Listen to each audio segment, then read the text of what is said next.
მოგესალმები მეგობრებო, მე ვარ გიორგი ხინგავა, ვასმენა დაქვეითებული. გრამატიკა ნენელა ვსწავლობ, როგორც ყოველთვის. სმენის აპარატი მიკეთია.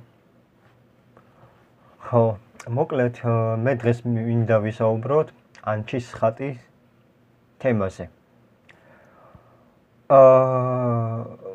მამა გაბრიელის მიერ სიტყვები წავიკითხეთ. მამა გაბრიელის სიტყვებით და მინდა წაგიკითხოთ რა. სანამ ერი მუზეუმიდან ანჩის ხატს არ დაიბრუნებს, აწყურის ღვთისმშობლის ხატი არ გამოჩნდება და ივერის ღვთისმშობლის ხატი არ ჩამობრძანდება, როგორღარ გაბწყინდება საქართველო. მამა გაბრიელი. ხო, ეს ძალიან საინტერესოა. მოკლედ ეს მოგიყევი მამა გაბრიელის მიერ სიტყვები და ახლა გადავიდეთ ანჩის ხატი. მე პირადად არ მინახია, არსად არ მინახია, ხედავ ხოლო ინტერნეტ სივრცეში რა. და თურმე გადაუტანია ანჩის ხატი მუზეუმიდან. ხო და მოკლედ გორდფელად ჩვეულებრივი ვისაუბრებ, როგორც არის საჭირო.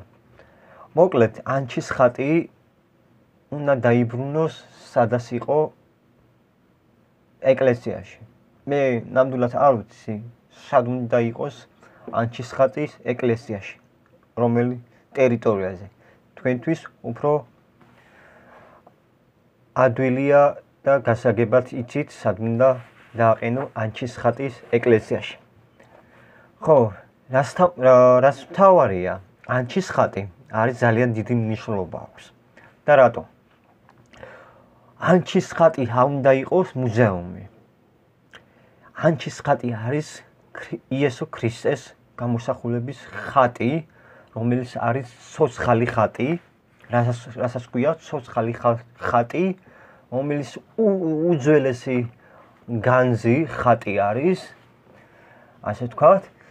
და ეს ანჩის ხატი აუცილებლად უნდა იყოს ეკლესიაში, იმიტომ რომ მაგითვის არის ეკლესია და არა მუზეუმი. ძალიან დიდი მნიშვნელობა აქვს ამას ყველაფერი. თუ ჩაწვდები ამ ძალიან დიდი მნიშვნელობა აქვს. გასაგებია მესმის, რომ ანჩის ხატის ერიდები, უსაფრთხოები და რომ არ იყო დაზიანებული ხატისგან. სრულად გეთანხმები და მესმის, მაგრამ არ უნდა იყოს ანჩის ხატი მუზეუმში. ანჩის ხატი უნდა იყოს ეკლესიაში და რას მთავარია, უნდა იყოს გამყარებული, დამცავი საშუალება. ეს რა თქმა უნდა იყოს დამყარებული. და აუცილებელია ეკლესიაში უნდა იყოს მიბრძანებული ანჩის ხატი. და არა მუზეუმში. ძალიან დიდი მნიშვნელობა აქვს, იმიტომ რომ კი გასაგებია უსაფრთხოებისთვის განძის ინახავ და ასე შემდეგ და ერიდები, რა თქმა უნდა, სრულად გეთანხმები მესმის, მაგრამ მუზეუმში არ უნდა იყოს. უნდა იყოს ეკლესიაში. და რას მთავარია, ანჩის ხატი არის სამლოცველო ეკლესიაში ცოცხალი ხატი, ანჩის ხატი. რასაც ქვია ცოცხალი. იცი რას ნიშნავს ცოცხალი? ცოცხალი არის გამოსახულება, რომელიც არის თვითონ ჩარჩო იესო ქრისტე ანჩის ხატი. ეს კარგად გესმის, ეს არის ცოცხალი ხატი. და რა თქმა უნდა, უძველესი არის ანჩის ხატი. ხო და ეს არის ეკლესიისთვის არის და სამლოცველო. და რა თქმა უნდა, ცოცხალი ხატი. სანახავად. ყველას უნდა ესწრებოდეს ქრისტიანული ადამიანები ანჩის ხატის ეკლესიაში, რომელიც ნახო, მოილოცო, რასაც ითხოვს და ასე შემდეგ. და რას მთავარია, ანჩის ხატი ყველა ნანახი უნდა გქონდა, ისევე როგორც მე უნდა მქონდეს ნანახი ცოცხალი ანჩის ხატი. და რა თქმა უნდა იყოს ეკლესიაში. ამას უნდა დამეთანხმო ყველა ეკლესიები, მსახურები, ვინც მსახურობდა, ეს უნდა გესმოდეს, იმიტომ რომ ძალიან დიდი მნიშვნელობა აქვს ანჩის ხატის ეკლესიაში მიბრძანება და რას მთავარია დამყარებული დამცავების არის საჭირო და ეს უნდა შესრულდეს. ხოლო და მხოლოდ ანჩის ხატი უნდა იყოს მიბრძანებული ეკლესიაში, სადაც არის საჭირო. ისეთ ტერიტორიას ადგილზე. და რას მთავარია ქრისტიანული ადამიანები დაესწრებიან ანჩის ხატის მონახულება, სოცხალი ხატის ნახვა, მოლოცვა და რა ვიცი. ჩემთვის სიამოვნებით იმისთვის, რომ ვიხილავდი ანჩის ხატის ეკლესიაში და რას მთავარია, რა თქმა უნდა, ყველა ქართველი ხალხი თუნდა უცხოელი, რომელიც არიან ქრისტიანული ადამიანები და ესწრებიან ანჩის ხატის მონახულება, მოლოცვა, სოცხალი ხატის დანახვა და ასე შემდეგ. ამას ხო დამეთანხმები.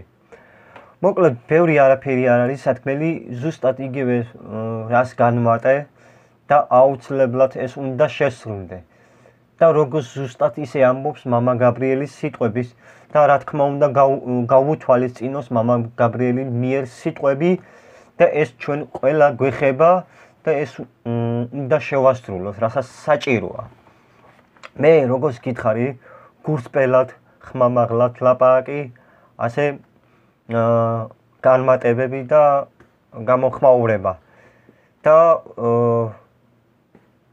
აუცილებლად უნდა შეასრულოთ ეს ყველაფერი, ვის ეხება ეკლესიური, ქრისტიანული ადამიანები, ყველა გულწრფელი, რა თქმა უნდა, პირველ რიგში, ყველა გულწრფელი ქრისტიანული ადამიანები და მოკლედ და შესრულდეს ისე როგორც მამა გაბრიელი სიტყვები არის ნათქვამი.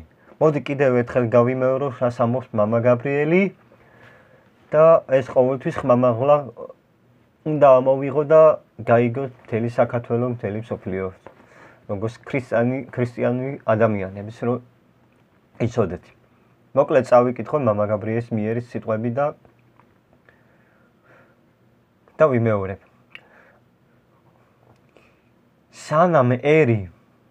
სანამ ერი მუზეუმიდან ანჩის ხატს არ დაიბრუნებს, აწყურის ღვთისმშობლის ხატი არ გამოჩნდება და იბერის ღვთისმშობლის ხატი არ ჩამობზანება, როგორღარ გაბწყინდება საქართველო.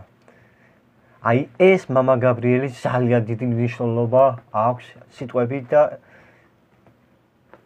ამიტომაც არის საჭირო. თანაც პლუს თვითონ როგორც ამბობდა მამა გაბრიელი. ნახე რას ამბობს? ასყური ღვთისმშობელი გამოჩნდებაო და მეორე ივერი ღვთისმშობლის ხატი ჩამომზადება. ეს ხო ძალიან დიდი გაბწყინებაა. მართლაც დიდი გაბწყინება და ჩემთვისაც კი გავბწყინდებოდი ამის სანახავად და ამის დავესწრებოდი ყველა ჩვენს ადამიანები დავესწრებოდი ამ სანახავად. მოკლედ ერთი რამ მინდა თქვათ რა, მხოლოდ და მხოლოდ ცოცხალი ანჩის ხატი უნდა მიბრძანდეს ნებისმიერ ეკლესიას, სადაც საჭიროა და რა თქმა უნდა გამყარებული დამცავი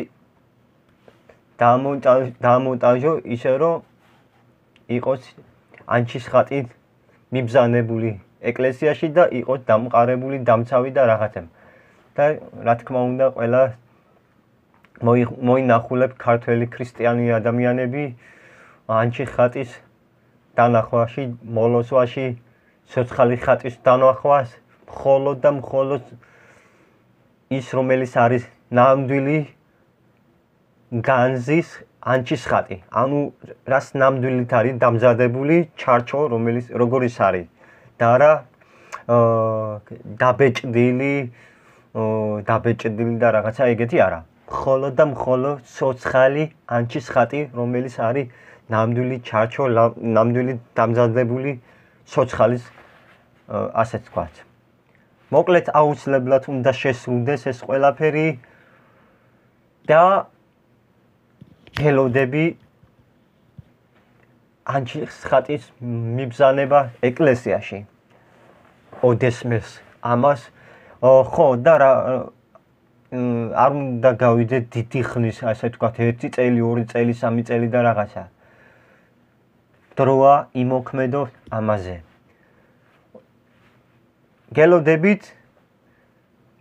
ველოდებით ანჩის ხატის დანახვაში ყველა ქართველს, ყველა უცხოელს, რომელიც დაესწრებიან ანჩის ხატის დანახვაში და მოლოცვაში და რა ვიცი. და რაც მთავარია მამა გაბრიელის მიერ სიტყვები, ისე როგორც იქნება, ისე შესრულდება ეს საქართველოს გაბწყინება. ველოდები და ველოდები. მადლობა ყურადღებისთვის და გთხოვთ შეასრულოთ ეს ყველაფერი. ეს ძალიან მაგარი რაღაცას ნიშნავს ეს ყველაფერი. ჩემთვისაც კი. მადლობა ყურადღებისთვის.